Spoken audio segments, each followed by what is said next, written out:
느낌이 드는데요. 그죠? 오랜만이죠, 저. 네.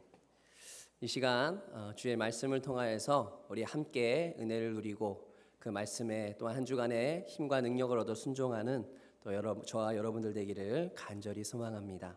아멘. 자, 저를 비롯하여서 여기 계신 모든 분들 대부분은 다 가족들이 있으실 것입니다. 그죠? 다 가족 있으시죠?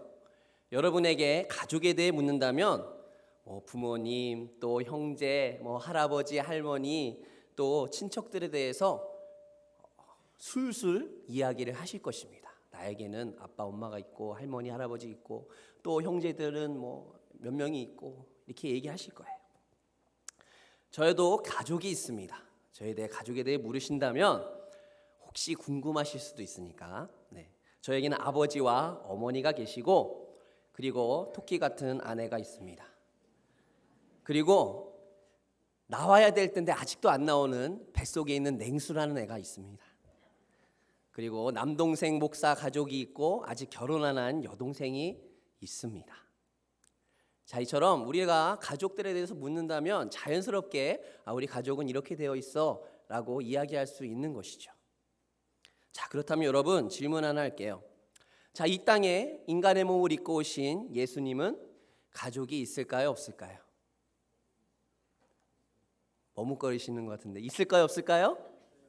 네, 있습니다, 여러분. 예수님도 가족이 있었지요. 요셉과 마리아가 이 땅의 아버지와 어머니셨고 예수님에게는 동생들도 있었습니다. 성경에서는 예수님의 동생들을 어떻게 언급하고 있습니까? 대표적으로 누가 있죠? 야고보가 있습니다. 야고보.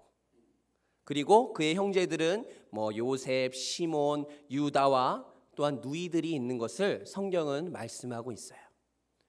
확실하게 그런지 한번 찾아볼까요? 뒷장을 넘기셔서 마태복음 13장 55절부터 56절을 같이 함께 읽어보겠습니다. 마태복음 13장 55절부터 56절입니다. 이는 그 목수의 아들이 아니냐?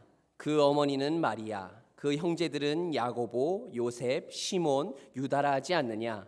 그 누이들은 다 우리와 함께 있지 아니하냐? 그런즉 이 사람의 이 모든 것이 어디서 났느냐 하고. 아멘.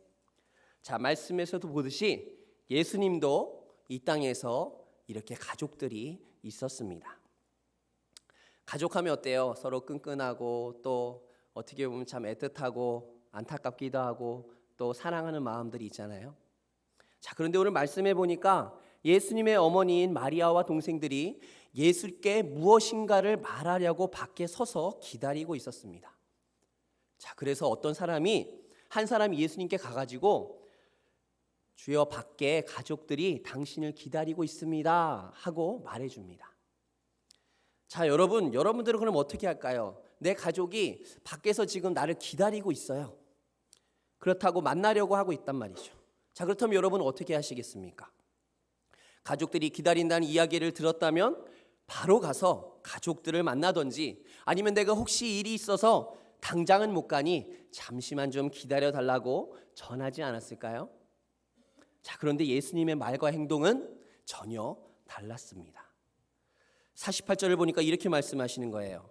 말하던 사람에게 대답하여 이르시되 누가 내 어머니며 내 동생들이냐 하셨다는 것입니다.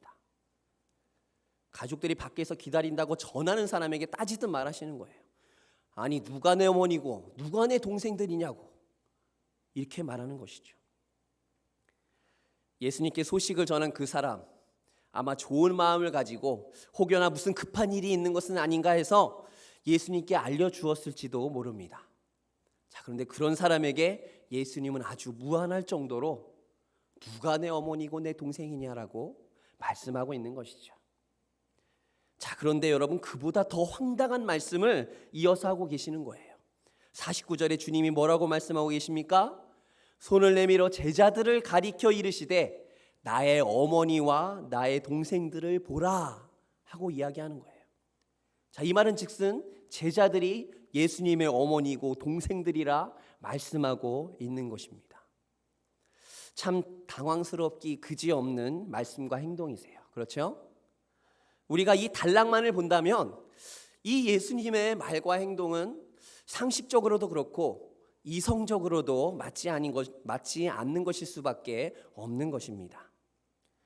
자, 그렇기 때문에 여러분, 우리가 이 예수님께서 그렇게 말씀하시고 행동하시는 이유에 대해 우리가 이 성경의 전반적인 내용을 알아야 하는 것이죠. 자, 먼저 예수님의 가족들이 와서 말하려고 할 때가 바로 예수님이 자신에게 모인 무리들에게 말씀을 가르치실 때였다고 성경은 말씀하고 있습니다. 자, 그런데 예수님의 가족들이 예수님께 말하려고 밖에 섰다는 것은 좋은 뜻에서가 아니라는 것입니다. 뭔가 예수님 앞에 격려를 해주고 요즘 너무 힘들지 않은지 또 몸이 축날까 걱정돼서 온 것이 아니라는 것입니다. 여러분, 마가복음 3장에 보면 오늘 본문과 같은 내용이 나오게 되는데 3장 20절부터 21절에 이렇게 말씀합니다. 집에 들어가시니 무리가 다시 모임으로 식사할 겨를도 없는지라. 예수의 친족들이 듣고 그를 붙들러 나오니 이는 그가 미쳤다 하밀러라. 자, 무슨 말이에요? 예수님이 집에 들어가셨는데 무리가 또 엄청나게 몰려들었어요. 그래서 예수님은 식사할 겨를도 없었어요. 자, 그런데 그 소식을 예수의 친족들, 가족들이 듣고 그를 붙잡으려고 나왔다는 것이죠. 왜요? 이는 그가 미쳤다 하밀러라. 예수가 미쳤다 생각하는 것이죠. 왜 예수님의 가족들은 그를 붙잡으려고 하고 예수님이 미쳤다고 생각하는 것일까요? 여러분, 예수님이 병자들을 고치시고 많은 무리들을 가르치실 때 주님을 따르는 사람들이 많이 모여들었습니다. 자, 그런데 서기관들이나 바리새인들은 상상도 하지 못한 일들을 예수님이 행하셨다는 것이죠. 뭐예요? 안식일에 병을 고치게 되었다는 것입니다. 또한 안식일에 하지 말아야 할 일들, 이삭을 잘라 먹기도 하고 여러 가지 일들을 예수님과 제자들이 하셨다는 것이죠. 자, 거기다 더해서 또한 자신들과 어울리지 않고 예수님이 누구랑 어울렸습니까? 그들이 죄인 취급하는 세리나 병자들과 함께 모였다는 것이죠. 서기관과 바리새인들은 그런 예수님을 비난하고 그를 심지어 죽일까 의논까지 하는 것입니다. 자, 유대인들 사이에 이렇게 좋지 않은 소문을 가족들이라고 듣지 않았겠습니까? 분명히 들었을 것입니다. 그래서 예수님이 집에 잠시 들렸는데 무리가 또 막 모여드니까 예수님의 그 가족들이 예수를 붙잡아 두려고 했던 것이죠. 그 이후에도 예루살렘에서 내려온 서기관들이 예수님의 이적을 두고 어떻게 합니까?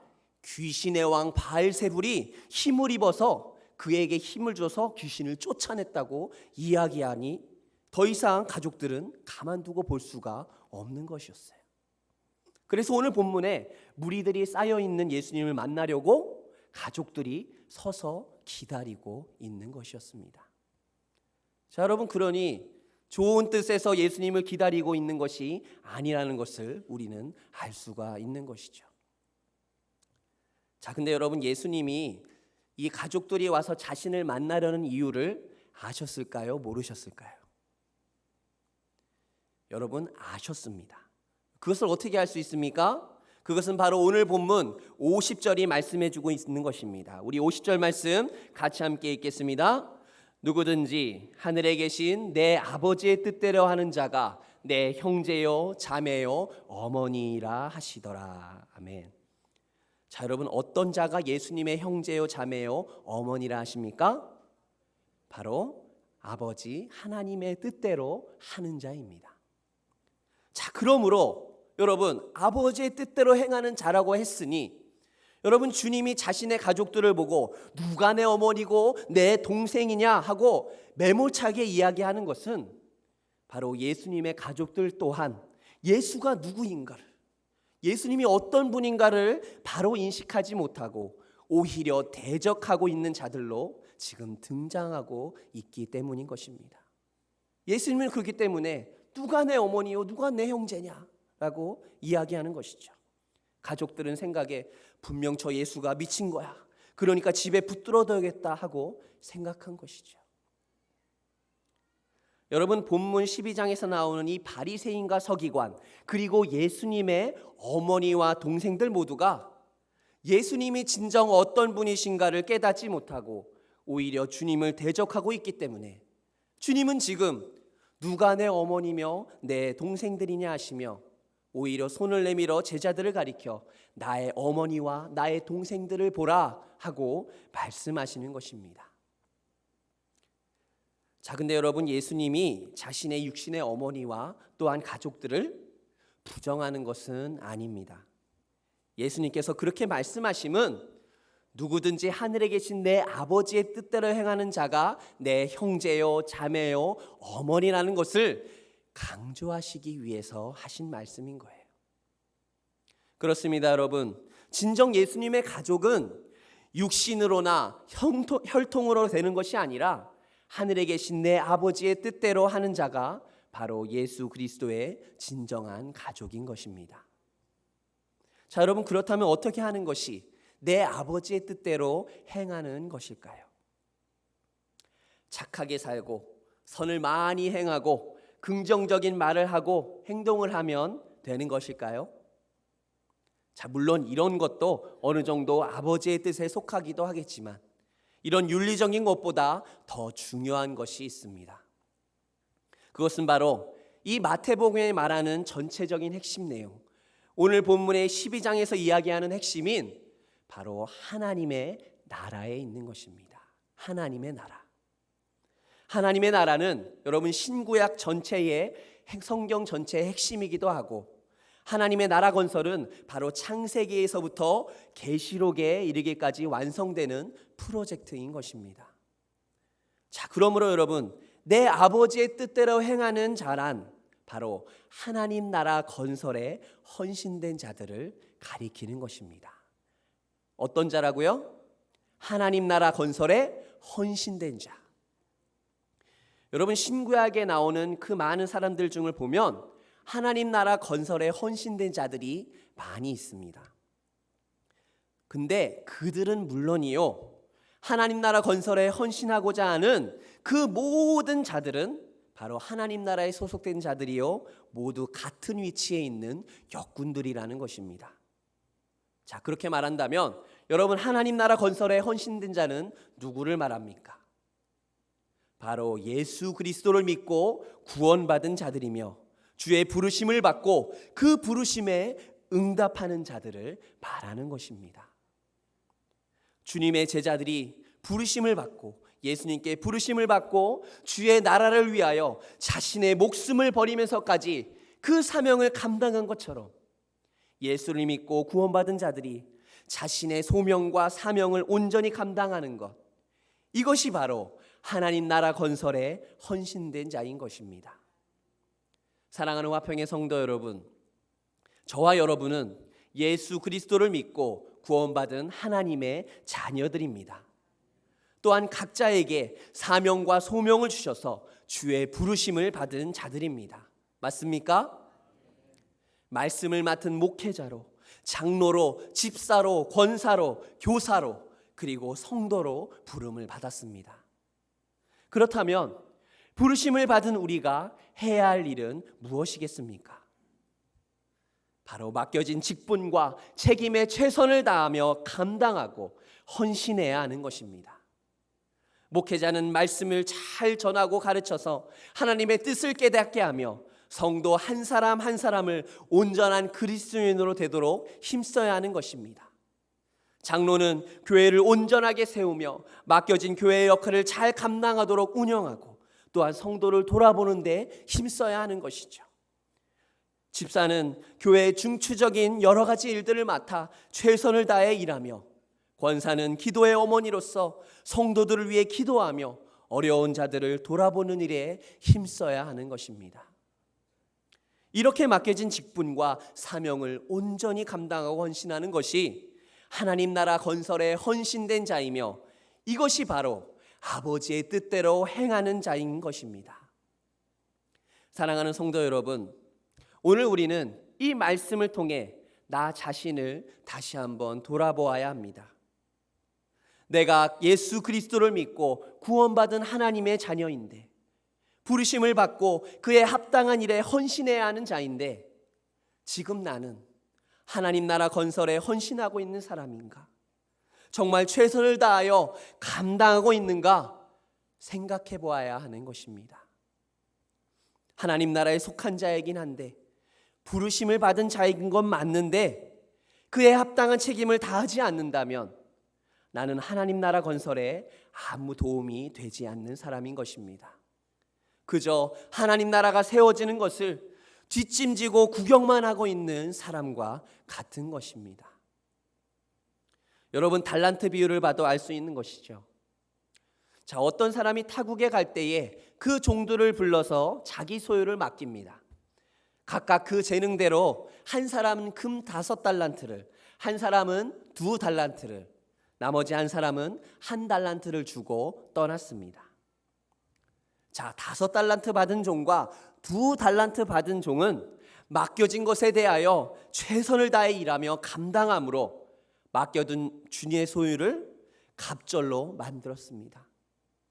이 2명의 종은 다시 오실 주님을 기다리며 열심히 주님 나라의 건설을 위해 최선을 다해 헌신한 것을 말하는 것입니다. 자, 그런데 여러분, 1달란트 받은 종 어떻게 하였습니까? 그것을 땅에 숨겨두었다가 주인이 왔을 때 그것을 그냥 꺼내 가지고 온 것입니다. 이처럼 우리가 부르심을 받은 자로서의 책임을 다하지 아니하고 그냥 묻어두는 것은 주인의 소유를 맡아 아무것도 하지 않고 땅에 묻어둔 1달란트 받은 종과 다름이 없다는 것입니다. 여러분, 여기서 중요한 건 주인이 돌아왔을 때의 결과인 것이죠.